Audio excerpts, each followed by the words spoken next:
Microsoft se repiten frecuentemente alrededor de su empresa. Si despides a la persona que falló, estás desechando el valor y el aprendizaje de la experiencia.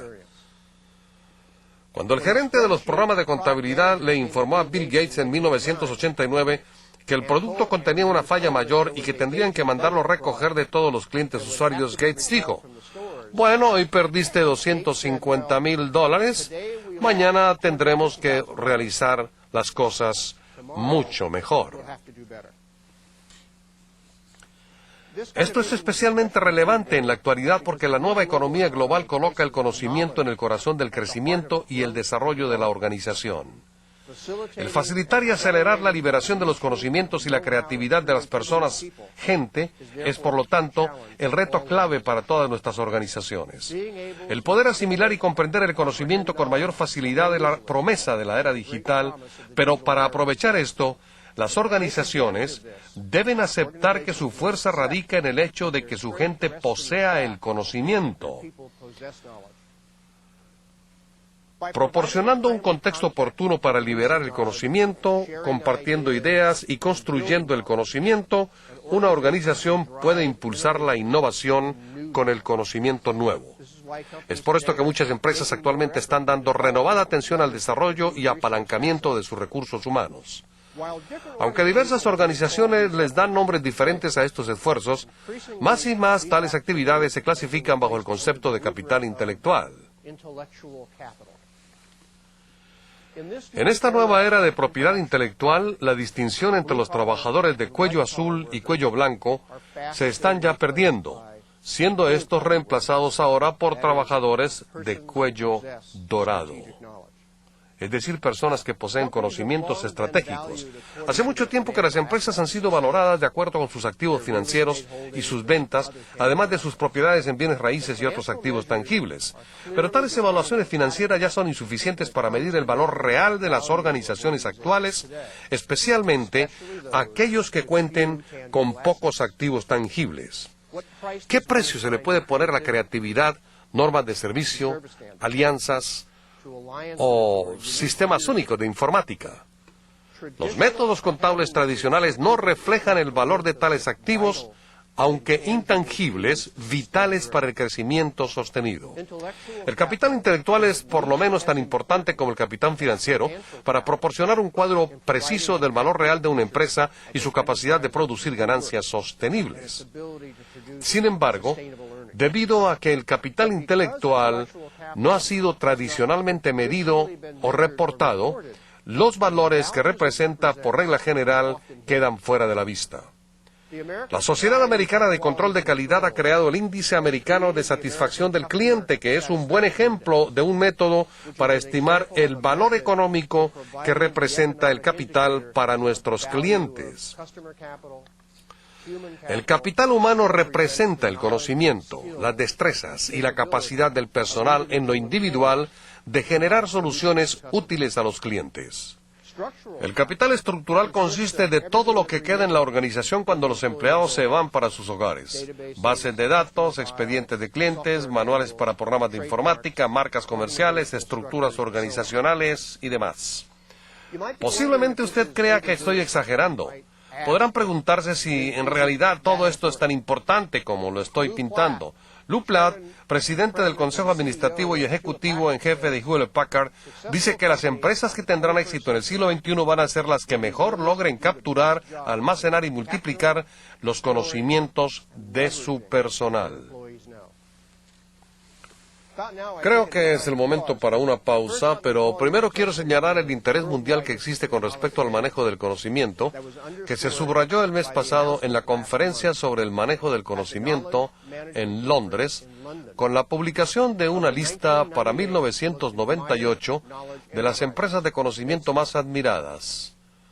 McKinsey, patrocinados por Teleos, una organización independiente de investigación especializada en el concepto del manejo del conocimiento. Los premios fueron otorgados a las primeras 5 empresas reconocidas por sus esfuerzos a nivel mundial referentes a crear y compartir el conocimiento. Las primeras 20 organizaciones en la lista fueron Lucent Technologies, Intel, Monsanto, Ernst & Young, Xerox, Arthur Anderson, Hewlett Packard, IBM, 3M, Nokoria en Finlandia, Bachmann Labs, Skandia, General Electric, Anderson Consulting, Sun Microsystems, Pfizer, Siemens de Alemania, Chevron y British Petroleum. Si usted tiene interés en saber más acerca de las actividades de estas organizaciones, puede accesar al estudio McCamp's en el Internet en www.conocimientobusiness.com. En el siguiente segmento de esta videoconferencia vamos a examinar las estrategias y acciones que usted puede poner en práctica para ser más sensible y responder mejor a las necesidades de sus clientes. Muchas gracias.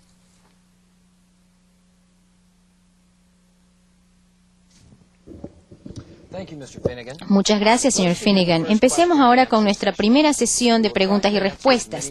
Trataremos de responder a la mayor cantidad de preguntas y por eso les pedimos que hagan solo una pregunta por llamada y que sean lo más breve posible.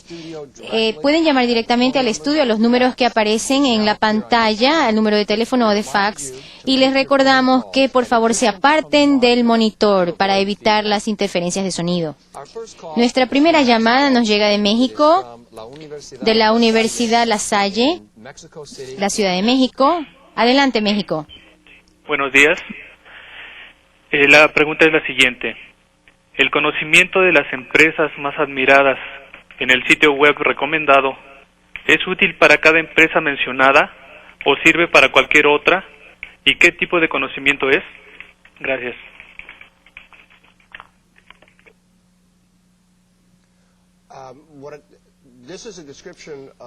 Esta es la descripción del tipo de actividades que cada una de estas organizaciones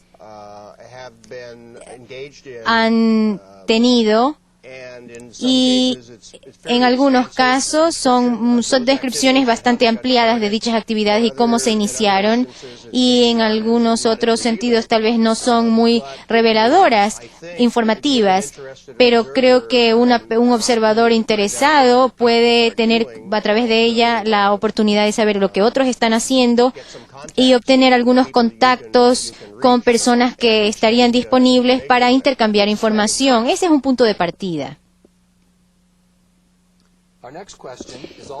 La siguiente pregunta nos llega también de México y nuevamente de la Universidad La Salle, de Pachuca, Hidalgo. México, adelante. Gracias, buenos días.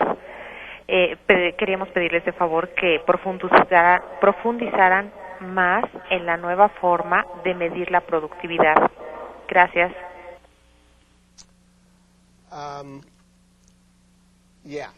Muy bien, esta es una muy buena pregunta. Vamos a ver si lo puedo hacer. Las mediciones verdaderas o la medida exacta de la productividad hoy en día depende, por supuesto, del producto y el proceso, pero es mucho más impulsada por el valor actualmente de lo que se puede decir que es los procesos tradicionales para medir volúmenes y rendimientos, por ejemplo, en términos de cantidad. De tal manera que ahora el valor tiene mucho más importancia ahora en la productividad, es decir, que la productividad está en el ojo del cliente, del consumidor y de la inversión que éste está dispuesto a hacer. En la medida en que la organización puede entonces satisfacer los requerimientos del cliente y las exigencias de ese cliente, eso es lo que impulsa mucho más el éxito del proceso productivo de lo que realmente es el retorno sobre la inversión, nada más. Ciertamente hay cosas que tienen que hacerse dejando un margen de utilidad para la empresa, obviamente, pero si uno observa, por ejemplo, el ejemplo de la HP, de Hewlett Packard, el precio de las impresoras y lo que ellos han experimentado en los últimos 5 años, por ejemplo, podemos ver entonces que esos precios han ido bajando. Sin embargo, el rendimiento, la utilidad de Hewlett Packard ha ido incrementando, y el motivo es porque la gente se ha sentido satisfechos con el rendimiento y el desempeño de esas máquinas a esos precios, y por eso han podido pagar precios más altos, en cambio, para los toners y los cassettes de las impresoras. Nuestra siguiente pregunta nos llega de México, de la Universidad Autónoma de Guadalajara, Jalisco, el estado de Jalisco, México. Adelante.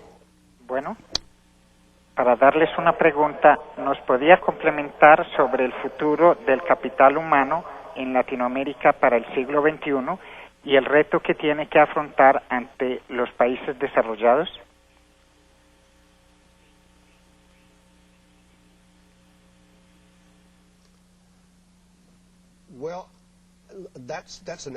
Esa pregunta es excelente, y de hecho no es solamente para Latinoamérica, sino a nivel mundial. Y primeramente esta pregunta es porque es mi profesión. Quiero hablar desde mi punto de vista, desde mi perspectiva, y usted va a, por supuesto, ver si en su experiencia y en sus propios ambientes, en sus países, esto tendría una relación o no con lo que voy a decir.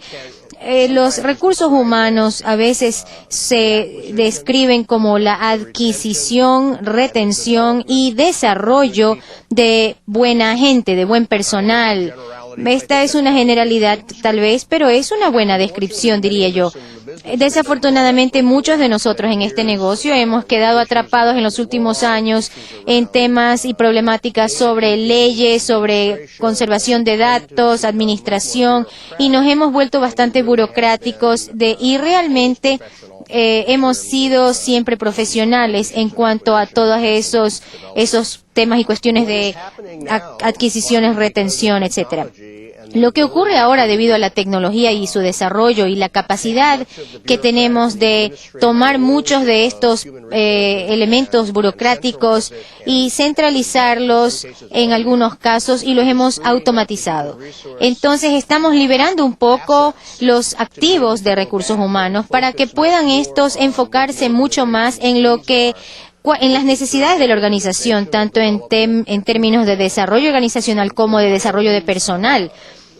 En mi propia empresa, la fusión de calidad y recursos humanos ha sido un intento lento pero deliberado para poder unificar los activos de desarrollo humano y desarrollo de trabajo, para integrarlos y trabajar más estratégicamente. Yo creo que los profesionales de recursos humanos tendrán que estar más comprometidos y participar más en la dirección estratégica de nuestra organización de lo que han estado en el pasado. Y la importancia de nuestro papel, nuestra función en el desarrollo de estas estrategias, y la clave está en las personas. Así que en un ambiente que está impulsado por el conocimiento, la gente pasa a ser un jugador mucho más clave que cualquier otro en la organización. La siguiente llamada nos llega de la Universidad Americana, Asunción, Paraguay. Buenas tardes, saludos desde Asunción, Paraguay. Me estaba acordando de un famoso comercial que Lee Iacocca, el CEO de Chrysler, había anunciado en la televisión, y que decía que uno lidere, siga o se aparte del camino. En inglés sería lead, follow, o just get out of the way. ¿Le parece a usted que las organizaciones pertenecientes a países en desarrollo tienen otra opción más que seguir, o sea, la segunda opción, dado las difíciles condiciones en que se encuentra la región?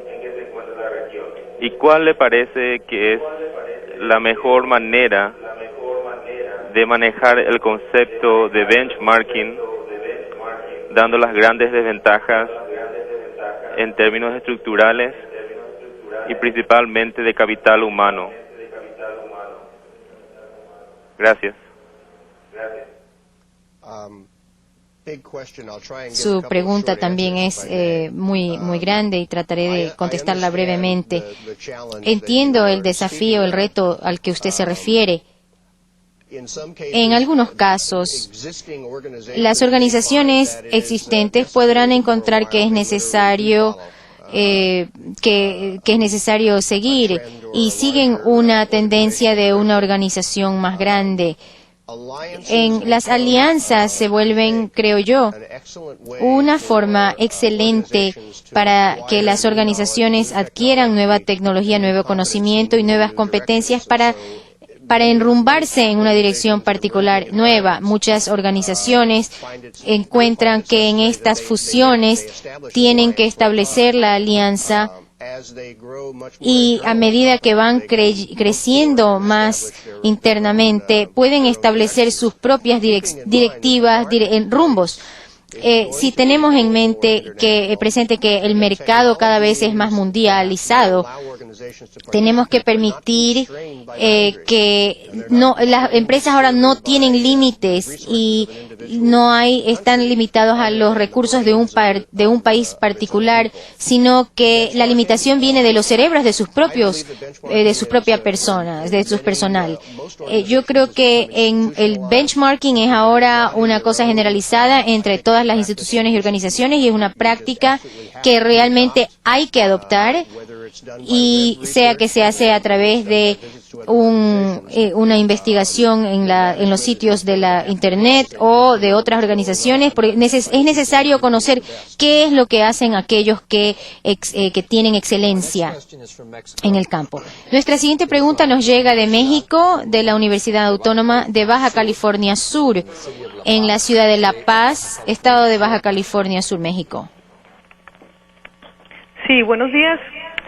La pregunta es, ¿qué diferencia existe entre los equipos de trabajo o círculos de calidad y las comunidades de trabajo bajo este nuevo concepto?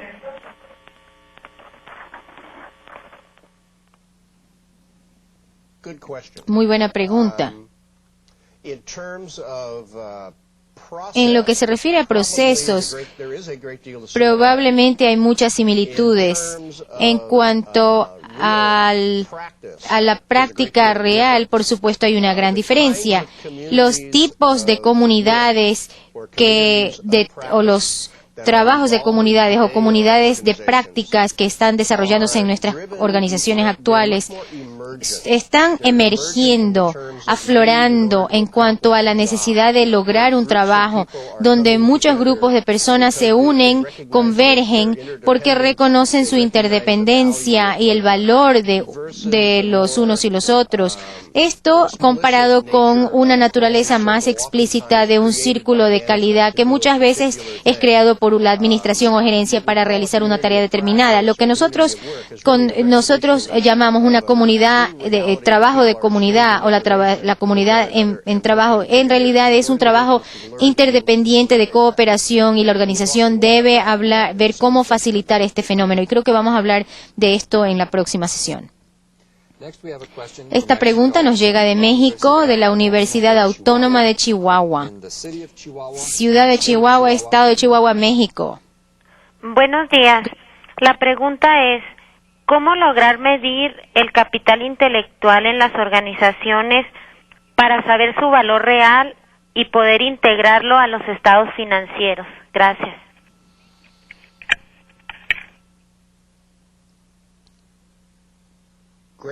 Excelente pregunta. Fantástica pregunta. Si tuviera una respuesta detallada, creo que me podría hacer millonario. Este es un reto, definitivamente. Una de las cosas que sabemos que es necesaria es precisamente reconocer el valor de la propiedad intelectual. Para reconocer que es esencial que las organizaciones capturen de alguna manera cuáles son las competencias de las que disponemos y cuáles son las propiedades intelectuales que tenemos, tanto desde el punto de vista de patentes como desde el punto de vista de saber y poder pasar ese conocimiento a otros. exactamente cómo se lo numera, cómo se lo traduce en cifras para un estado financiero. Verdaderamente, si es que uno conoce lo que se llama la tarjeta del balance, que ese sería un método, no tenemos tiempo para entrar en ese detalle en este momento, podremos hablar después sobre ese tema, pero quizás lo que sí se puede hacer en cuanto, desde el punto de vista financiero, es reconocer cuál es la propiedad intelectual de la organización y si es que se la identifica, si el valor se ha entendido, ha sido bien comprendido por la administración de tal manera que lo sepa proteger y utilizar. Si puedo utilizar el ejemplo de la Xerox brevemente, por ejemplo, la Xerox empezó con el uso de la xerografía, que no es una tecnología que se enseña en las escuelas. Esto se lo aprende como aprendiz, en el oficio. Y estuvimos a punto de perder esa propiedad intelectual hace un tiempo, porque los expertos en xerografía están para jubilarse y entonces había que documentar todo ese conocimiento y esa información para poderla a su vez transmitir a otros. Esa es una forma de documentar el valor de la propiedad intelectual dentro de una organización. Nuestra siguiente pregunta nos llega en inglés. Viene de Brasil, de Porto Alegre, SENAC, Servicio Nacional de Aprendizaje Comercial. Porto Alegre, Brasil. Buenas tardes.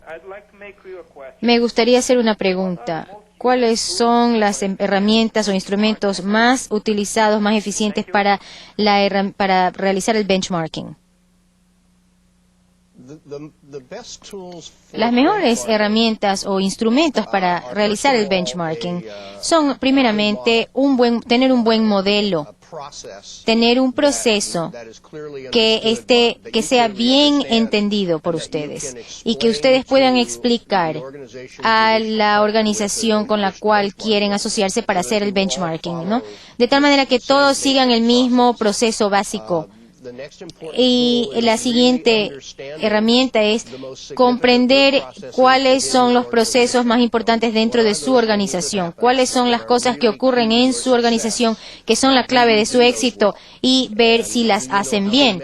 Saber saben ustedes cómo miden ustedes para saber cuán bien está su rendimiento. Así que cuando ustedes vayan a otra organización puedan no solamente explicar el proceso, sino además lo que ustedes hacen, cómo lo hacen, por qué lo hacen y saber cuantificarlo de alguna manera en la forma en que opera el proceso para que ellos puedan compararlo de alguna manera, tengan algún punto de comparación.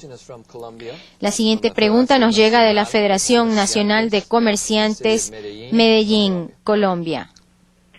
Buenos días. Los adultos tenemos la tendencia habitual a rechazar los cambios, por lo que se debe pensar en modificar la actitud de aquellos a los que se les quiere enseñar algo nuevo. ¿Cómo desarrollar una actitud de cambio y un cambio de actitud en el talento humano de las organizaciones para que asimilen y se adapten a los nuevos esquemas? Muchas gracias. Thank you. Trataré de darle una respuesta corta, una respuesta bastante compleja, pero excelente. La gente sí se resiste al cambio y la forma más importante de lograr esto es que la gente comprenda mejor cómo las cosas son en la actualidad y que si vamos a cambiar algo, entonces cómo va a ser el futuro, la situación futura, cuáles serán las nuevas circunstancias para que la gente entienda bien dónde está y hacia dónde los queremos llevar. Hay cosas cuando implementamos cambios que no cambian y la gente debe entender también qué cosas no van a cambiar, qué cosas van a permanecer para poderse sentir un poco seguros y no sentirse inseguros. O sea, tienen que saber dónde estamos, hacia dónde vamos, qué es lo que vamos a conservar de las prácticas y cuáles son las que vamos a cambiar y modificar. Y de esa manera la gente va a poder dar su apoyo al proceso. Nuevamente otra pregunta de México. De la Universidad de Sonora, en Hermosillo, el estado de Sonora, México. Bueno, muy buenos días. Permítame felicitarlos por la excelente presentación. El tema es muy interesante y la pregunta es la siguiente. Indiscutiblemente en las organizaciones la capacitación hoy en día es un elemento fundamental. Sin embargo, esta capacitación también proporciona cierto grado de libertad, de independencia a los que en ellos participan. En esto hay un riesgo implícito para las organizaciones, porque los trabajadores también pueden tener la libertad y le estamos proporcionando elementos que les permiten a ellos tener mayor movilidad en el mercado de trabajo. ¿Cómo podríamos contrarrestar este efecto? ¿Cómo podríamos retener a estos trabajadores en la organización? ¿Cómo podríamos hacerlos que tuvieran mayor lealtad por esta capacitación? Muchas gracias.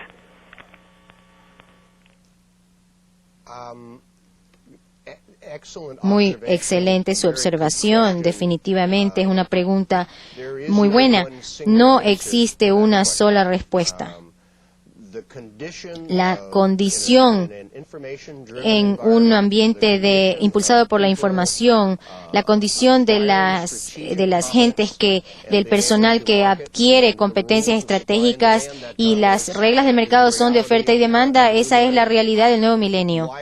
¿Por qué entonces se queda una organización con una organización? Bueno, hay muchos motivos por los cuales tenga tal vez el reto de la tecnología, las compensaciones, las prestaciones sociales, cualquier otro privilegio, bonos, etcétera, que obtengan. Pero hay una clave importante que tomar en cuenta, es la dedicación y el compromiso que tiene la empresa, la organización para con sus empleados, tanto en la actividad actual como en la del futuro. Eso hay quizás una forma de decir, mire, quédese con nosotros, con nuestra empresa, con nuestra organización, y si usted decide por A o B dejarnos, usted será una persona mucho más comercializable, habiéndose quedado con nosotros más tiempo que otra cosa, que si se va antes. Esto es lo que yo he aprendido en las organizaciones donde yo he estado y que hace que la gente sea leal al trabajo y se quede en la organización. Esta otra pregunta nos llega de México, Comisión Federal de Electricidad, División Sureste, Estado de Oaxaca. Buenos días. Nuestra pregunta es la siguiente. El capital intelectual que tenemos en México es muy importante. Hay conocimientos, pero el capital financiero es poco. ¿Qué sugiere en un país como el nuestro? Gracias.